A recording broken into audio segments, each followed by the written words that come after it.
Hi guys, hope you had a good weekend. I'm going to go over Ancient Rome lesson 2 today. So let me share the presentation with you. This is Rome as a Republic. This is actually a lesson you probably read last week, but for a refresher, you can watch the video and then I'll post another one on lesson 3 in just a minute. Okay, so let's go to the presentation. So first we're going to look at this map that shows the growth of the Roman Empire. So you have Rome 500 BCE, this is tiny little red spot. And then you can see that it grew to the green, all of this Italy area. And then you have the yellow, which was added by 146 BCE. So just a couple hundred years. And now it's got all of Spain. It has all through here, Macedonia, Greece, Corinth, Sicily, Carthage, all these areas. So it's expanded quite a bit. Let's go to the next page. All right, so we're going to talk about two different classes of people, and in the Roman culture, only men were really considered in any sort of like land ownership or politics. So they were the ones that could vote or own land and things like that. But they were broken into two groups: the patricians. The patricians, which were the ruling class, they were wealthy landowners. They came from wealthy families, and it was kind of like passed, if your family was a patrician, then you would be in that same class. And then the other class was the plebeians. And the plebeians were the lower to middle lower class. They were not wealthy, and sometimes they were very poor, kind of a wide range of wealth, but they included artisans, shopkeepers, and small farm owners. They could own land and they had to pay taxes, and they could vote, and they also had to serve in the army.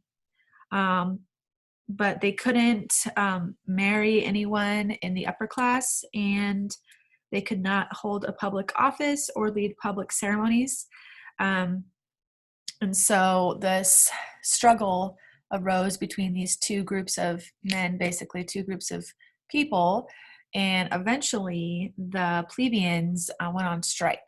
So this is an illustration of the plebeian strike to gain a voice in government, and it turned violent, as you can see in the picture. And the Roman plebeians went on a strike, at least 5 strikes, in order to establish their rights.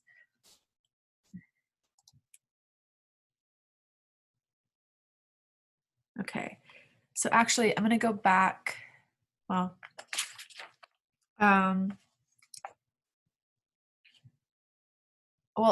this is a good picture to talk a little bit about the government. So this picture is an illustration. It depicts a famous scene in which Cincinnatus, a respected Roman official, is summoned to the Senate.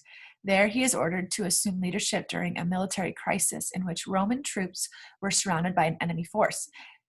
On the next slide is an account from the Roman historian Livy. So talking about the government, it was a republic, and the republic had 3 branches, similar to how we have 3 branches, but they were used slightly differently. But the goal was the same, that they would kind of not let one branch get too powerful. So the first branch made laws, the second ran daily affairs, and the third were groups of judges who would make decision and judge whether something was according to the law or not. And then you had 2 councils, and they were the head of the government, kind of like a president, but there was 2 of them, and they had short terms so that they couldn't become too powerful, and they could veto each other's decisions. So they are also army leaders, and they, like I said, they only had a short-lived term in office. Also, there was a Senate, and it consisted of 300 men that would talk about laws and pass legislature, just like today. So in 494 BCE, the plebeians went on strike, and eventually the patricians allowed the plebeians to have their own representatives called the Council of the Plebs, or plebes. Okay, so let's continue. So the Romans believed that there were times when the Republic needed a strong leader to lead Rome. The Romans created the office of dictator. Today, this word is used to describe an oppressive ruler who has total control over a country. In the Roman Republic, however, the councils resigned during difficult or dangerous times, and the Senate appointed a dictator to lead the Republic. During a crisis, the dictator had complete control over Rome. After the crisis was over, the dictator was expected to give up his power, and the regular government's power would be then restored. So a dictator was brought in during special times when the other leaders, couldn't handle it, or they decided that it was a need at the time. One of the most famous dictators was Cincinnatus, which you see here. So he would be this guy. Cincinnatus had been a respected Roman consul who was known for his loyalty to Rome. In 458, a powerful enemy of Rome threatened to destroy the Roman army. The Senate appointed Cincinnatus as a dictator to handle this emergency. Messengers were sent to his farm to tell him about his appointment. They found him plowing his fields. Cincinnatus accepted the role of dictator, and he immediately created an army. Then he led it into battle, easily defeating the enemy. Next, Cincinnatus marched his army back to Rome and resigned as dictator. So he went and fought and won, and then he resigned, went back to plowing his fields. Just 16 days after taking control of the Republic, Cincinnatus returned to his farm. He was widely admired because he fulfilled his civic duty. For Romans, that duty was often to fight. Civic duty is the idea that citizens have a responsibility to help their country. This was a very important idea for the Romans. And then we have Rome's system of law, and it was one of their great contributions to later civilizations. Has influenced the legal systems of the United States and other countries. At first, they didn't write their laws down, but the plebeians demanded that the laws be put into writing so that they couldn't favor, the upper class would kind of manipulate what the laws were because they weren't written down. So the plebeians said, you need to have these written down so that we can see for sure what the laws actually are. So in 451 BCE, Rome adopted its first written code of laws known as the 12 Tables. The laws were carved on 12 bronze tablets and placed in Rome's marketplace called the Forum. All right, let's see if we have. So here's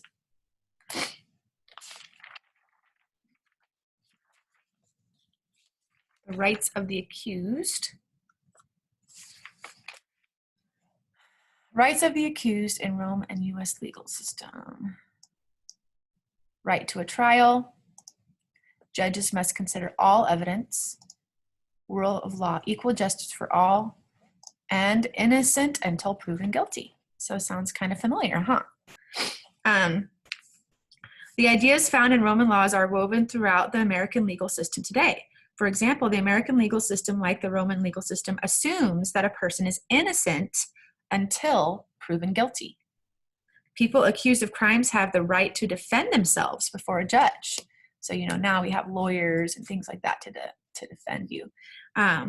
Judges must carefully consider all the evidence in a case before making a decision. The rule of law is one of the key ideas that the Romans passed on to the world. The rule of law means that laws apply to everyone equally, no matter your class. It also means that the legal system should treat everyone the same way. Before the Romans, the rule of law was unfamiliar to people because if you had more money or if you were, in like a political or noble position, then you automatically like were favored and had more, less punishment. So it was kind of eliminating those things. All right, let's go to the next slide here. Slideshow, symbols of authority. Okay. These bundles of rods and axes called fasces were carried by Roman attendants as a symbol of legal authority. So it's kind of like, how a police officer has a badge. It's kind of like that. At her coronation, a crowning ceremony on June 2nd, 1953, Queen Elizabeth wore the royal crown and held the coronation orb and scepter, all symbols of her authority as Queen of England. Pope Benedict, Bishop of Rome, wears the Roman vestments or clerical garments and a headdress, mitre headdress, symbols of his position as the worldwide leader of the Catholic Church. And what Roman numeral is that? Like 16? No. Yeah, maybe 16. Colin Powell became a 4-star general before he was appointed Secretary of State of the United States. Powell was also a chairman of the Joint Chiefs of Staff and a National Security Advisor. The 4 stars signify a high rank in the United States Army, second only to that of a 5-star general. The various badges, medals, and ribbons on his jacket are also symbols of achievement and honor.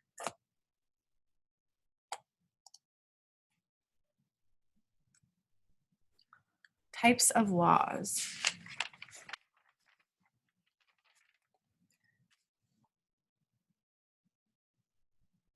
Okay, so these are, it says match the type of law to the example from the 12 tables. Some examples may be used more than once.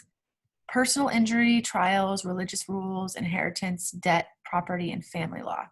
Women must not tear cheeks or hold chorus of alas on account of a funeral. Family law, maybe? No person shall dislodge, remove from the framework a stolen beam which has been fixed in a building or in a vineyard until the vines are pruned, but shall pay double damages.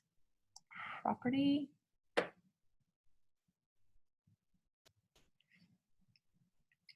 If a man is raving mad, authority over his person and possessions shall belong to his children or his clansmen. If a person is raving mad, children, I think that would be like inheritance or family law, maybe. A wife may be punished by simply taking away her keys and turning her out. Family law. On the third market day, any multiple creditors shall cut the debtor into pieces. If they cut more or less than their due, it shall be with impunity. Okay, so that'd be debt. Whoever is in need of evidence, he shall go on every third day to call out loud before the doorway of the witness. Trials.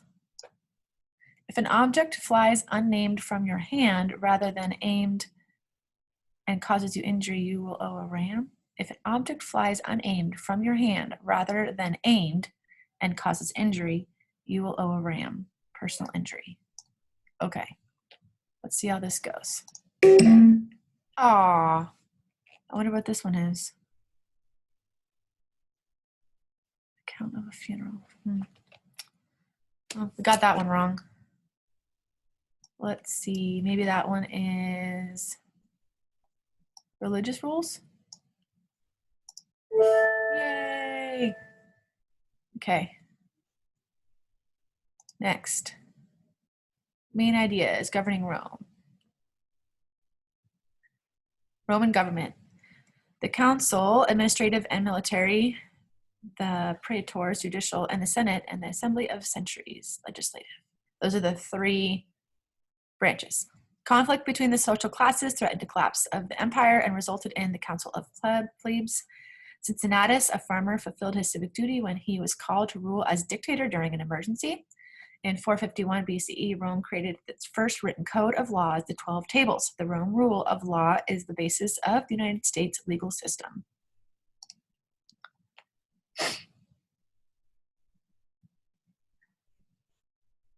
All right, the Punic Wars. Okay, the Punic Wars, 264 to 146 BC. After defeating Carthage in the Second Punic War, Rome was the strongest power in the Mediterranean region.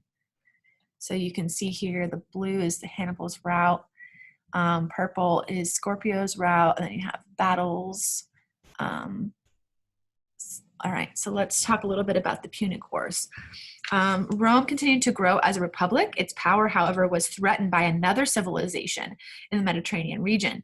Carthage was a powerful trading empire based along the North African coast. It traced its beginnings to the Phoenicians, who created a trading colony there about 800 BCE. It became the largest and wealthiest city in the Western Mediterranean. Let's see, Carthage became Rome's main rival. Each wanted to control the entire Mediterranean world. In 264 BCE, their rivalry intensified, meaning it got larger, greater. It grew into a series of wars that took place over a period of nearly 120 years. 120 years of war, that's a lot. So they began, and there was the First Punic War, when Rome sought control over the fertile island of Sicily, which is here. And the Carthaginians had already established colonies on the island, so they were determined to stop the Roman invasion. They used a strong navy to protect its trading empire. Although Rome had a powerful army, it did not have a navy. It was forced to build a fleet quickly in order to fight Carthage. The Romans modeled their new warships after those of Carthage. They made one key innovation, meaning like invention. They built a small movable bridge on the front of each ship. This bridge allowed Roman soldiers to board a Carthaginian ship and fight hand-to-hand on its decks. In a way, it changed the sea war into a land war. For more than 20 years, the Romans and the Carthaginians fought each other at sea. Finally, a Roman fleet badly defeated Carthage's navy of the off the coast of Sicily. Carthage was forced to give up Sicily and pay a huge fine to the Romans. Rome then took control of the island. All right, Hannibal attacks.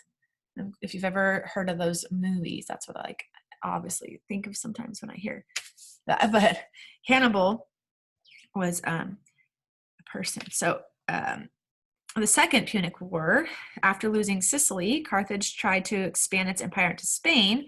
They wanted to make up for the losses caused by Rome taking over Sicily.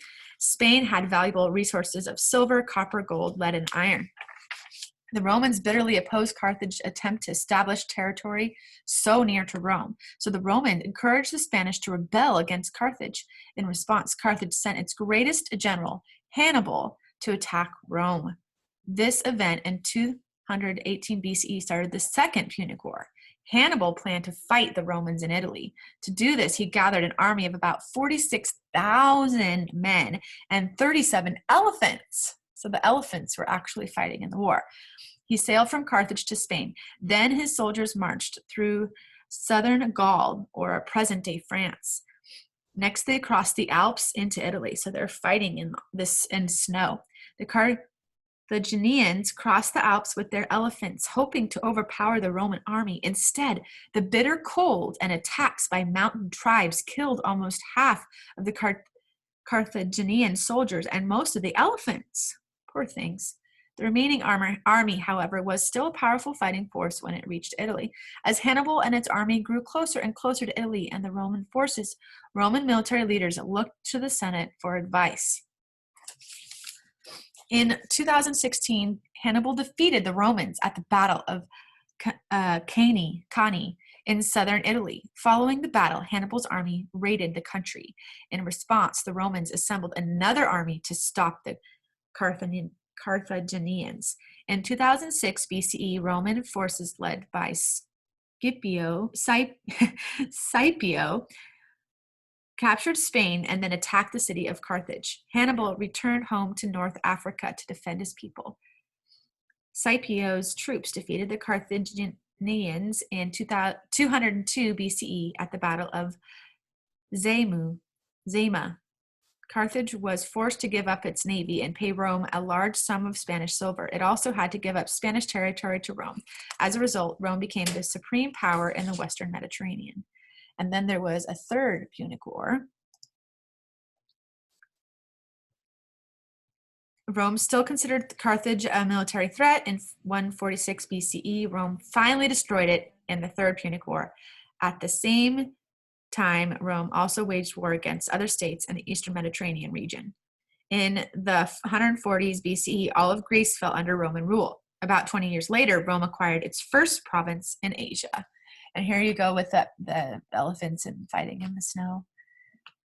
And you can see they have some interesting contraptions up here to fight from, but looks like this would be some Latin, maybe, as the Romans, and then you would have the Hannibal's probably somewhere in here.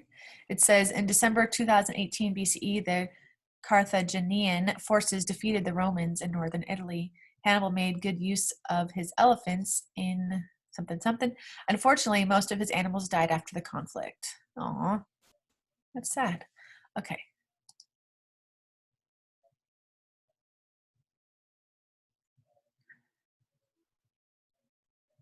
All right, so there's 3 Punic Wars where Rome and Carthage were fighting to gain control of the Mediterranean region.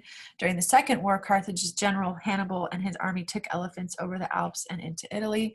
Rome won all 3 of the Punic Wars, expanding its territory and power following each war. After the Punic Wars, Rome conquered Greece and acquired a province in Asia.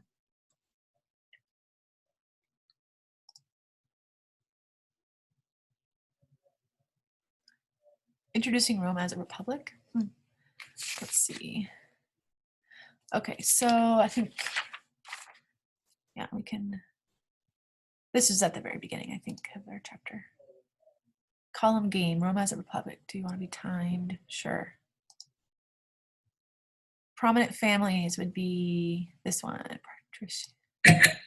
Led public ceremonies and had more rights. Ruling class. Ordinary citizens over here. Wealth. Farmers, plebeian. Majority of Romans, fewer rights, plebeian. Artisans, plebeian. Good job. Wow, I'm so good. Okay. Fill in the blank game. Sure, let's be timed. Prominent families. Oh, we already did this.